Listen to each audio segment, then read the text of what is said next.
I'm going to dive right in. Turn to Daniel chapter 3. Daniel chapter number 3. And you can also you go to YouVersion, you can click on events and pull up our notes right there. And I encourage you to take notes. All my life I've taken notes. I enjoyed doing that even from a young age because my memory sometimes, it just slips out of my memory. So it's good to really go back and to be able to look at these notes. I always say note takers are history makers. So make sure to take some notes. And we're beginning a series titled A Life of Courage.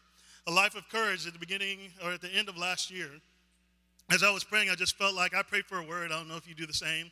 I felt like God gave me the word that this year would be a year of courage for us as a church, but also for us individually to be able to move forward in the vision and the plans that God has for our lives. It's going to take courage for every single one of us.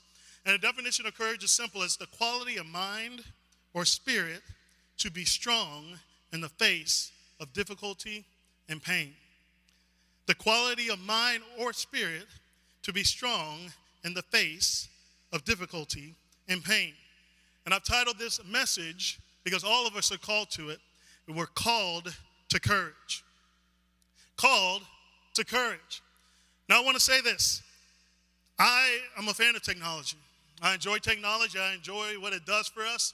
I enjoy that I can speak to Siri and she speaks back whatever information I requested of her. I enjoy the fact that we get to have power windows. I remember the windows in my mom's car back in the day where you had to roll them up, roll them down. It was a great workout in that Oldsmobile that we had. And it helped me get stronger whenever I was a little kid.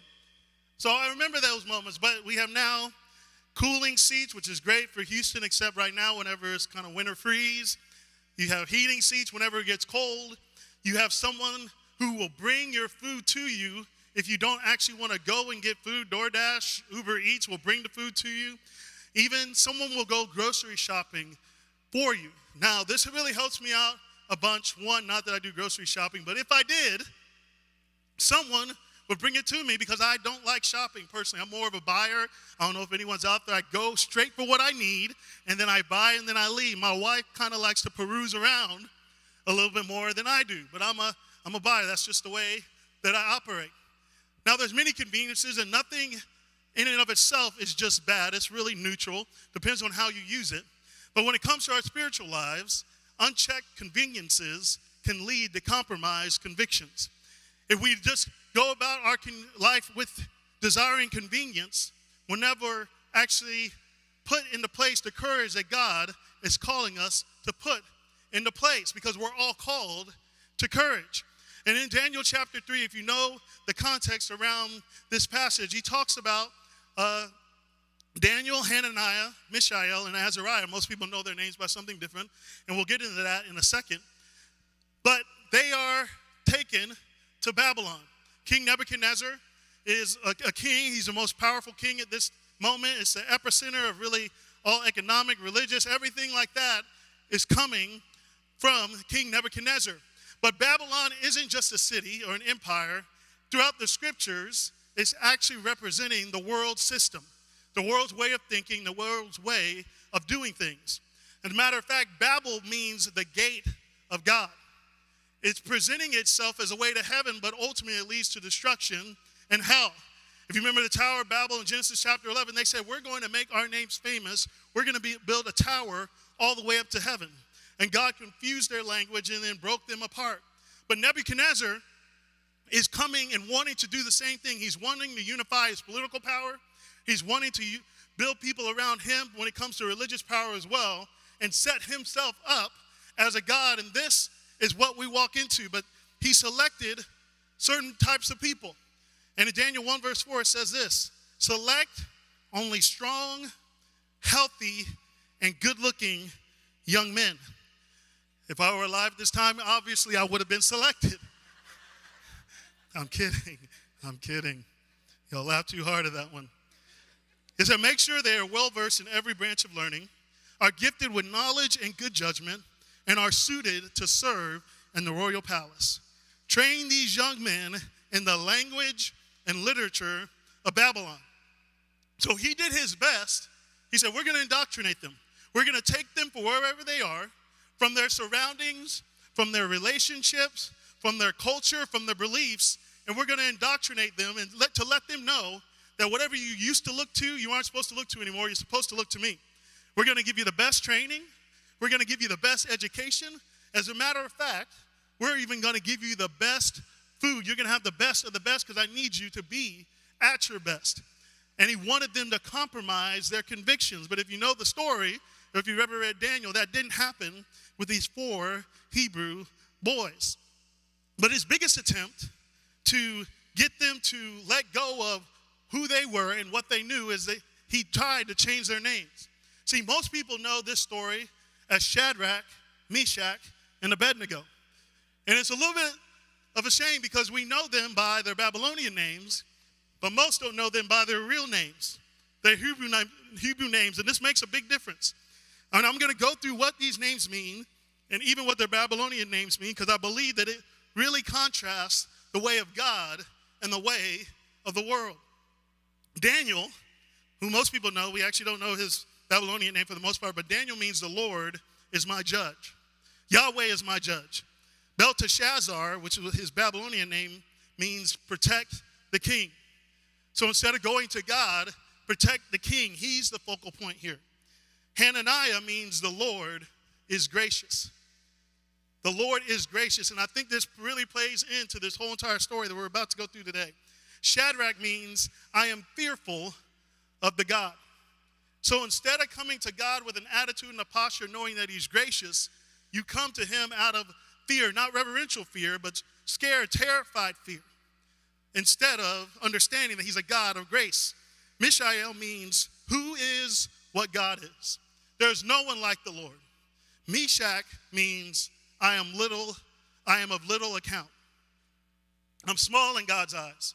I'm nothing.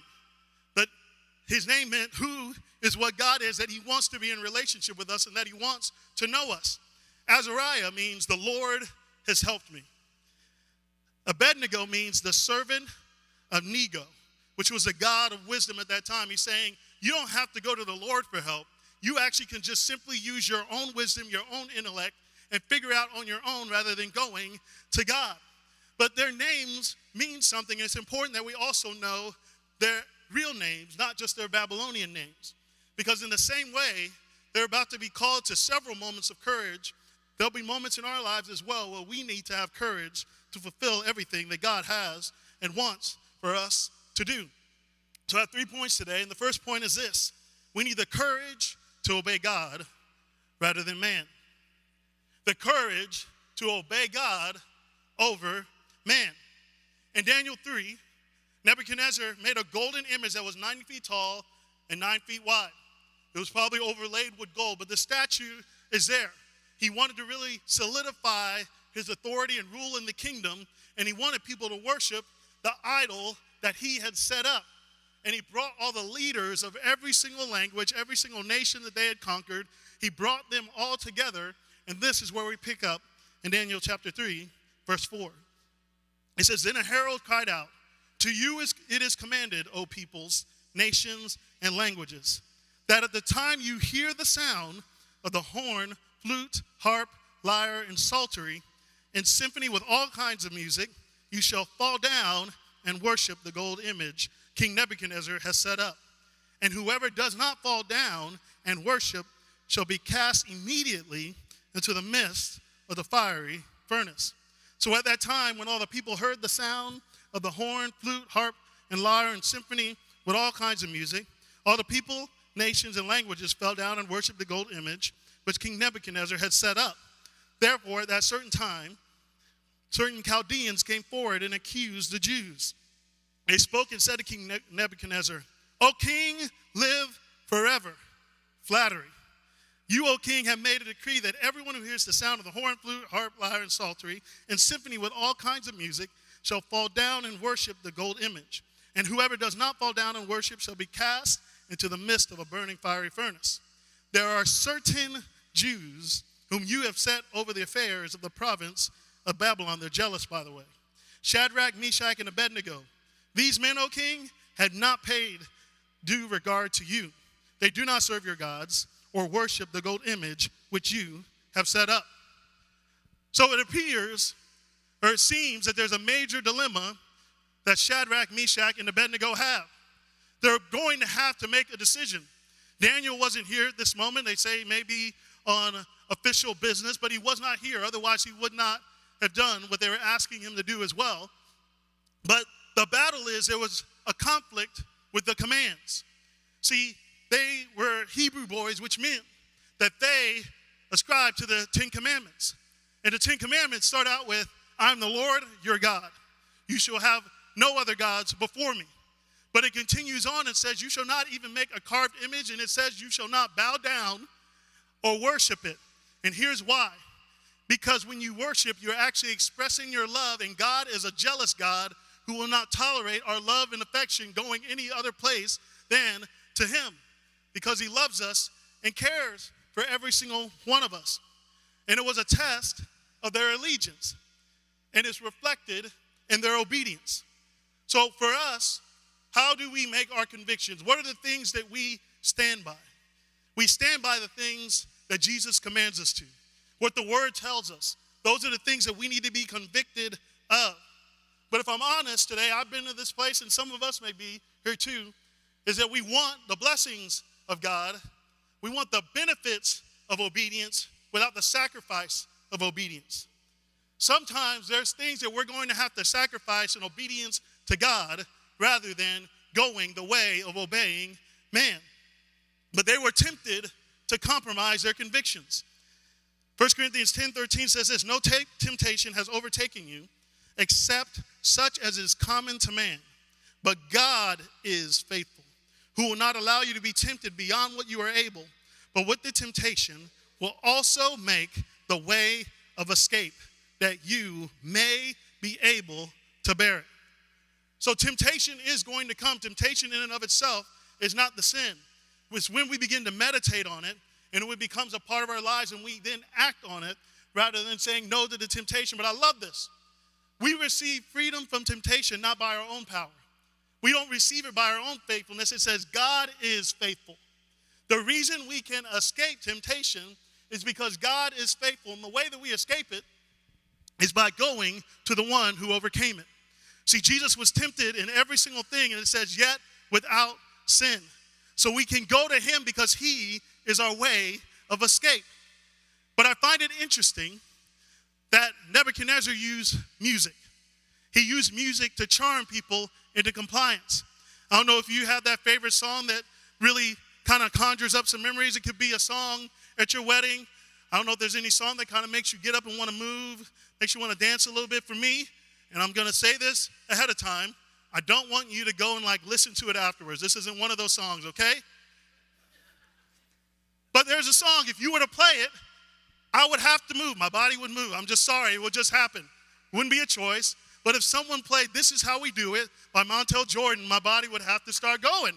It's just a fact of life. I wish I could argue with it. I wish I could stop it, but it's really not my choice, okay?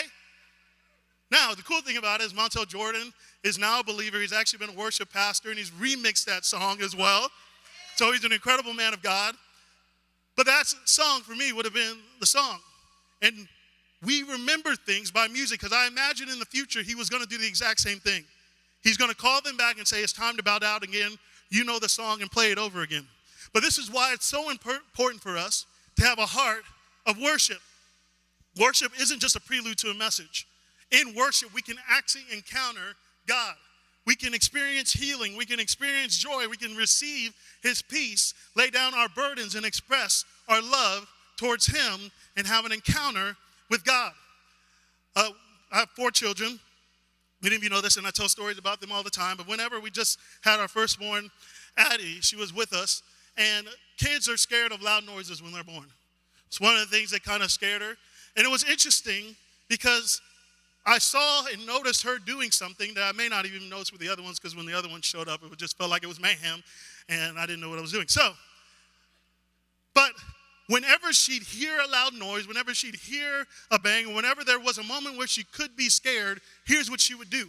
She would turn and she would look at my face to receive the cue. Are we supposed to be scared or not?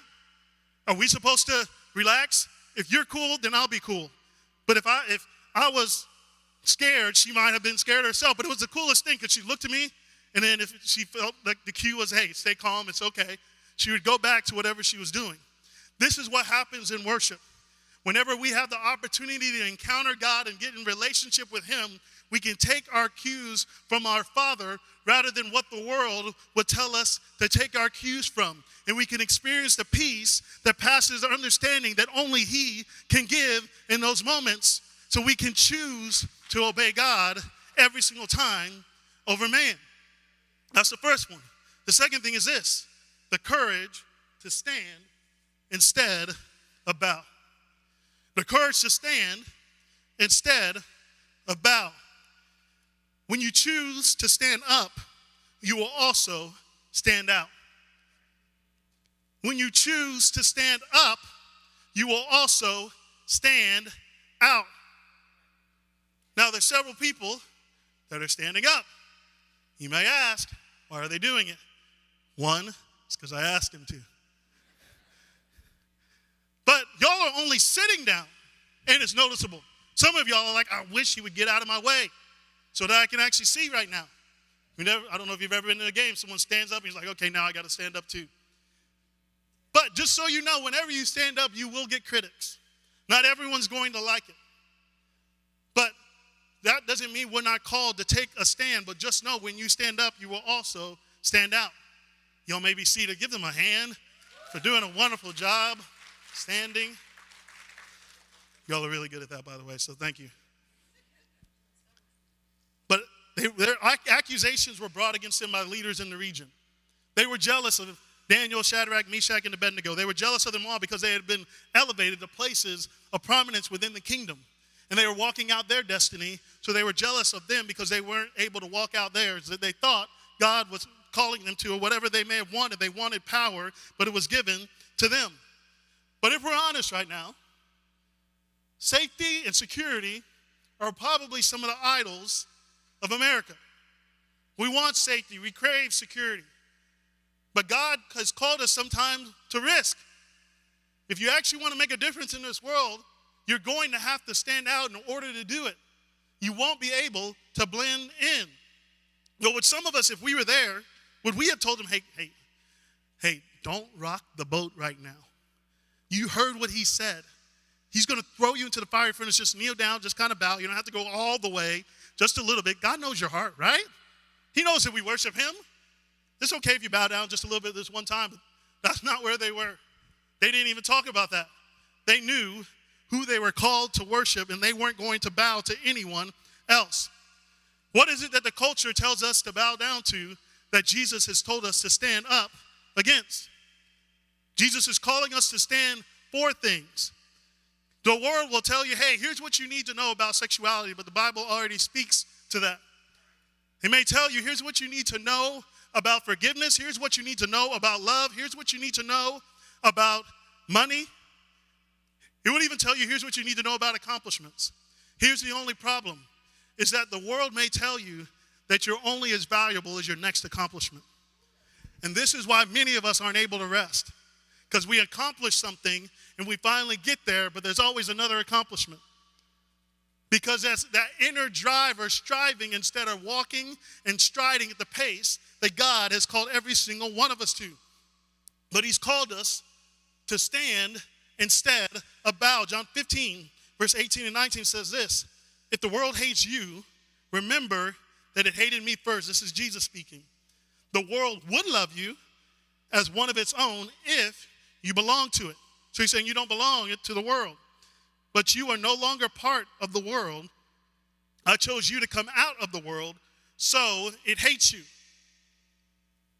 Okay, this is Jesus speaking.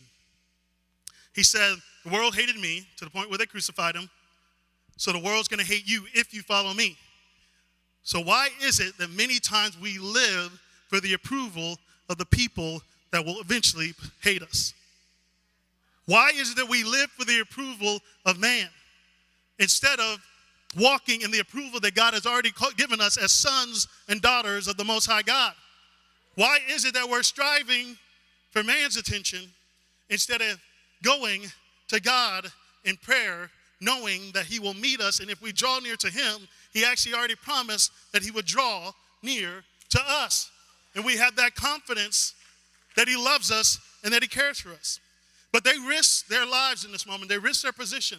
They risked their leadership. Everything was on the line. But here's what I want to say, is that courage comes out most when there's options. Think about it. The necessity of courage indicates that there's an opportunity for cowardice.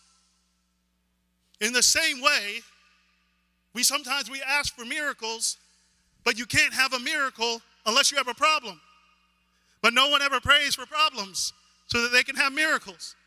In the same way, courage comes when there's an opportunity to back down in fear, because courage is always going to cost you something, whether you want it to or not. But I want to highlight something, because I love this about these three boys, is that they were always together. Whenever they're mentioned, they're not mentioned separately. They were always mentioned together, and that's a message to some of us. The reason why we do groups isn't just because we needed something to do. The reason why we do groups is because we know that relationships are a part of life. God has called us to be in relationship with him. He's called us to be in relationship with each other, because we are going to need it. There's no Lone Ranger Christians. But here's another reason why we need each other, is because commitment lasts longer in community. If you want to be committed, you won't be able to do this alone, because the enemy is not fighting alone. He will bring people at you. He will bring spirits at you. He will come against you in many different ways. And the easiest ones to pick off are those who are isolated. Ephesians 6 verse 11 says this: put on the whole armor of God, that you may be able to stand against the wiles of the devil. This word wiles comes from the Greek methodeia, which is where we get the methods in the English language. So he has a method. He's been watching you, and he lays an ambush for you to fall into. It means to lie in wait, waiting to come at you at a time where you least expect it. We all have blind spots, every single one of us. Can't see them. That's why it's a blind spot. You're like, I don't have any blind spots. You do. That's a blind spot right there. All of us have them. This is why you need relationships with others. Otherwise, the enemy will try to expose that blind spot in order to destroy you, because he comes to steal, kill, and destroy every single one of us. And he's not coming alone. He's bringing everything that he has with him.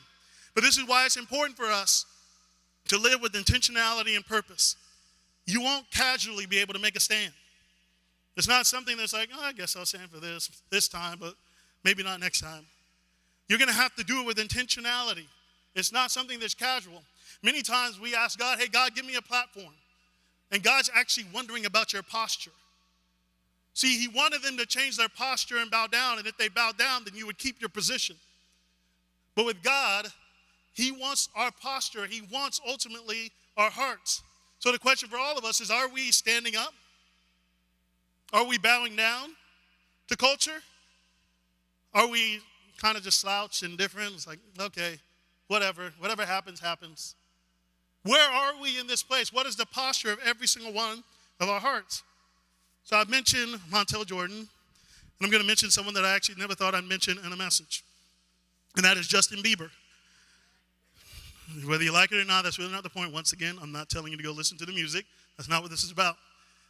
But at one of his concerts, I read an article, and at one of his concerts, he played the song, I Could Sing of Your Love Forever. Many of you know the song. It's a worship song. And he sings it at some of his concerts. And here's what he said, and I'm quoting him. He said, "We have the greatest healer of all, and his name is Jesus Christ," publicly. And he really heals. This is it.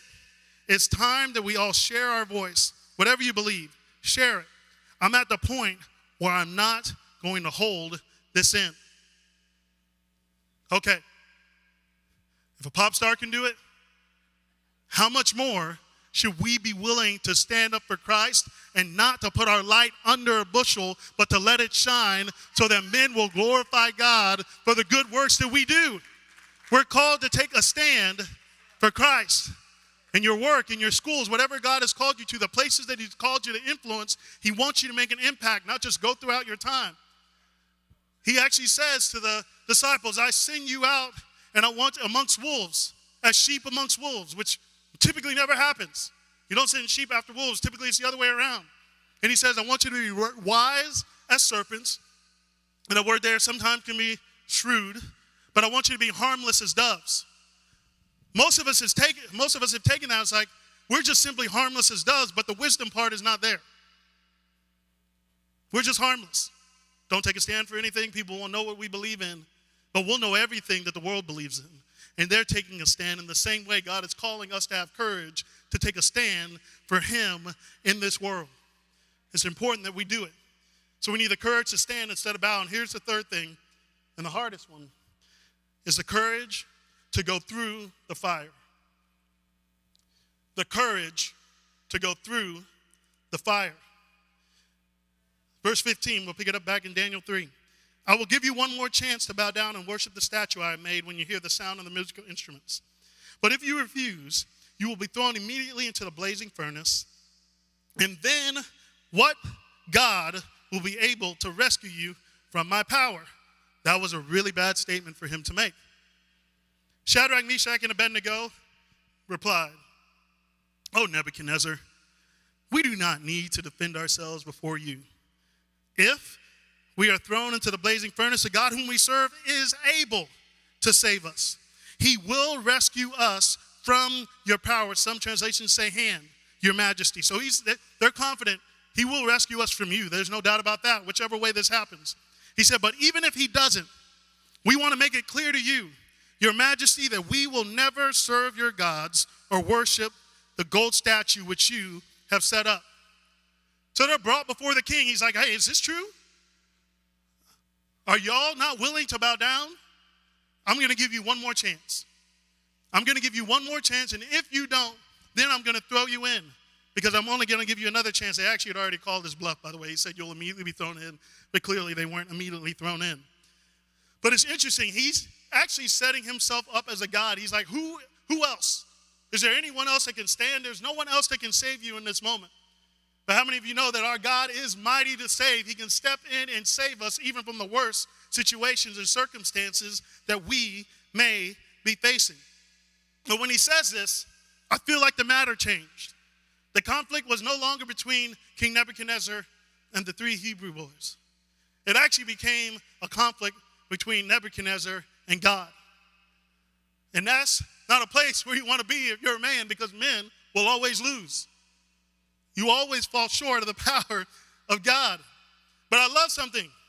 I love their confidence. Sometimes I wonder where they got it, but I know where they got it. They got it from previous circumstances where God showed up whenever they were about to be killed. He showed up in Daniel 1 whenever they didn't eat the king's delicacies. And he still showed up, and it's like they were healthier than the people that were. Then he showed up and he interpreted the dream for King Nebuchadnezzar, and they were given positions of leadership. So these moments of courage for them, it's like, hey, God did it before. I know he's able. I know he's able. He can do it again. But even if, we still won't bow down. But they were facing intimidation. Intimidation is always based in fear, just so you know. He was trying to intimidate them, and really, intimidation is a mechanism to try to get you to change. Stubborn people they try to intimidate you, to coerce you to go their way. Stubbornness is just simply your will pointed yourself instead of pointed towards God. We all have a will, but when our will is pointed to ourselves, our own desires, our own dictates, and to our flesh, that's stubbornness, because we become rooted and grounded in something that God may never called us to. But he's trying to get them to move, but they won't budge and they won't move. The objective of intimidation is to actually steal your peace. That's the point. Steal your peace and make you lose balance. I don't know if you've ever been intimidated before, but here's what someone who works in intimidation hates: when someone who is stronger than them shows up. And while Nebuchadnezzar did not realize that someone stronger than him was about to show up on their behalf. There once was a blog that was written about me. And it was a blog that was false. It wasn't true. Most of the information was false. And so I didn't tell anyone about it. I actually just saved the blog, and I kind of saved it in my drafts, which is a bad thing to do. I was young in ministry. Remember that? So I'm like, okay, you want to play this way? We can play this way. So I saved it. I was going to write, because once again, remember, he said we don't need to defend. We don't need to defend ourselves. And many of us are really terrible at not wanting to defend ourselves. So I was putting together my email, and I felt like God asked me, hey, what are you doing? I was like, oh, you know what I'm doing. I'm about to throw down right here, right now. This is going down. I'm going to give them a piece of my mind. I'm going to tell them the truth, and I'm going to set the record straight. Young in ministry, remember. Now I don't even read the stuff. Hey, you can say what you want about me. It is what it is, and I can't change that. But here's what I know, is that the truth is always greater than the trend, and the truth will always outlast any lie. But we need to come to God as our defender, and that's what he told me. He's like, hey, why don't you put the case in my hands? Because the case in my hands is infinitely better and will yield greater fruit than if you try to carry it on your own. And it was in that moment I gave it up. I didn't respond, even though I really wanted to, because my email was good. I'm just going to let you know that. But why is it that we feel like we have to defend ourselves? They're up against the king, who's the most powerful king in this moment, and they're calm. They simply say, hey, let it be known to you, let it be clear to you. Yeah, we're not going to do that. We're still going to worship God, and we're still going to serve him. But we have choices when we're faced with adversity. And I'm going to go through these very quickly, so if you're a note taker, you may have to go back, watch it on YouTube or online. But we have choices. The first one is a fight. We have the ability to fight. And here's what that typically says is, I'll get myself out of this. I'll do it on my own. I'll defend myself. I'll make it happen on my own. And we become very controlling and very demanding. This trait is actually very narcissistic, just so you know. I'll just fight. I'll just grit it out. Second one is this. We have flight. You may have heard it, fight or flight. It says, I'll run away and the problem will disappear, only to let the problem compound and get much, much worse the longer you wait to actually deal with it. And it's that perfectionist tendency to, I won't start on something until it gets to a better situation, which means you'll probably never start. Here's the next one, freeze. Fight, flight, freeze. You begin to disconnect with reality. And imagine that it leaves you in isolation and inaction. This is when you get into people pleasing. But the fourth thing is this, you can have faith, which says, I'm going to trust God. I'll trust God for the victory. I'll let him defend me and bring me to the place that he wants to. But here's what's interesting, is that in this circumstance, for Shadrach, Meshach, and Abednego, they didn't have to deliberate at all. They didn't huddle together. It's like, okay, guys, this is our last opportunity. What do we do here? All right, ready, break. We have our decision. That's not what they did. They didn't deliberate because they had already made a decision. And there's the power of pre-decision. What decisions in your life are up for grabs? Do you know what your non-negotiables are when it comes to your relationship with God and comes to your relationship with people? If you're in a business deal and you come to the place and it may compromise your integrity to get the deal, have you made a decision beforehand that this is not the route that I'm going to go? Because in the moment, you'll be tempted differently than if you had simply made a decision beforehand. You don't have to deliberate when you already made a decision. If you're getting together with your girlfriend, boyfriend, date, whatever it is, have you made a decision that whenever you Netflix and chill, what's going to happen? Because when you're in the moment, it's going to be a lot harder for you to decide. We're all humans. You need to have made decisions beforehand that you're going to honor God and live a life that's pleasing to him. That's where we need to come, and that's what every single one of them did. And they were assertive to the king but without being destructive. And they were very clear. And here's what they said.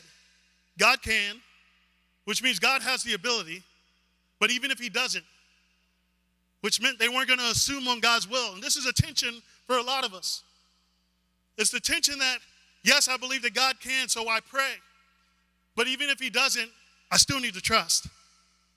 Those two things are not against each other. As a matter of fact, they work together. But if we don't allow that tension to reside there, God may show up, but it may not be the way that we expected him to. God is still with you, but you still may experience disappointment. You still may experience pain, but he's still with you in that. Matter of fact, Isaiah 43 says this, verse 2. When you pass through the waters, I will be with you. And through the rivers, they shall not overflow you. When you walk through the fire, you shall not be burned, nor the flame scorch you.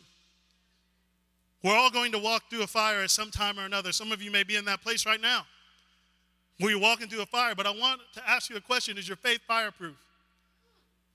Because the truth is, we're all going to walk through the fire. The question I have as well is, will your faith come out on the other side with you? Will God still be good whenever you walk through tough times? Times that you never imagined. Times that hit you very hard and you just ask the question, what is happening here? How is this my life? Will we still trust God in those moments? And Nebuchadnezzar got so upset. He's like, turn the fire up 7 times hotter, as hard as it possibly can be, to the point where the people that threw them in actually ended up dying. And they bound them and they threw them in. But here's what happened on the other side of it, is that they throw them in bound with all their clothes on because he wanted them to go instantly. But they get up and they start walking around, and Nebuchadnezzar's shocked. He said, didn't we throw 3 men in there bound, but now they're loosed? And he's like, I see the 4th person in there, and he looks like the Son of God. See, this is a Christophany where Jesus actually shows up early. We know he shows up in the New Testament, but this is the place where God shows up on their behalf. And as they're walking in the middle of the fire, God is still with them. And it's a promise for us that no matter what we are walking through, he is still with us and we can still trust him. See, the fire is meant to refine you and to break off the things that bind you. It's not meant to destroy you. But we will have to walk through tough times at times, because there's things that God has for us that we avoid. But there's other things that he's called for us to overcome. When I was a young adult pastor in Dallas-Fort Worth, I had just stepped into leading that. I was about 31 or so years old. And there was a man that was there. He was married and had 2 kids.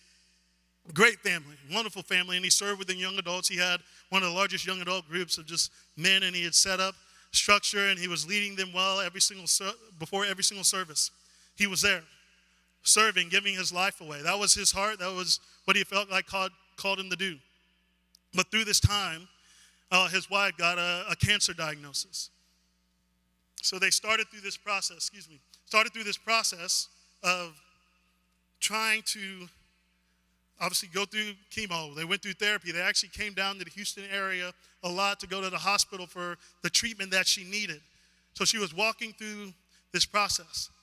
And her body continued to get weaker and continued to get weaker. And during this whole entire time, we got together, we prayed, the church prayed. The people that rallied around them, they were praying as well, because we believed that God could heal her. But about 2 years later, she eventually passed and went to be with the Lord. And I remember during this time, 31 years old, what he was going through, something that was unimaginable, the pain that he was feeling, the heartache that he was going through, still having to lead his 2 girls to it. And he took some time off, but I noticed something that even for a young pastor inspired me. He showed up. He worshiped God. Even when I saw him on the weekends, he would still be in there praising God. He had been through the fire and lost what was valuable to him, but he still didn't change his mind that God was good, no matter the circumstances, because we don't trust in the outcomes, we trust in God. And even though it didn't turn out the way that he wanted to, what he wasn't going to let it do was to take him away from his faith and his relationship with God. And we all have to get that place where no matter what happens around us, no matter what's happening even on the inside of us, that we are still going to trust God regardless of the circumstances, knowing that God is able, and that if we go through it, he's with us. And if we are in it right now, that he will sustain us to the other side. I want you to bow your heads and close your eyes with me.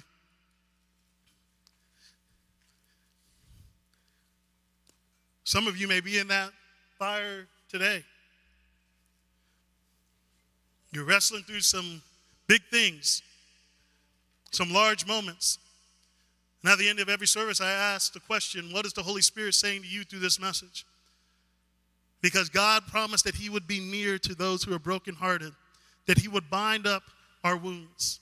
Because we serve a God who loves, we serve a God who cares.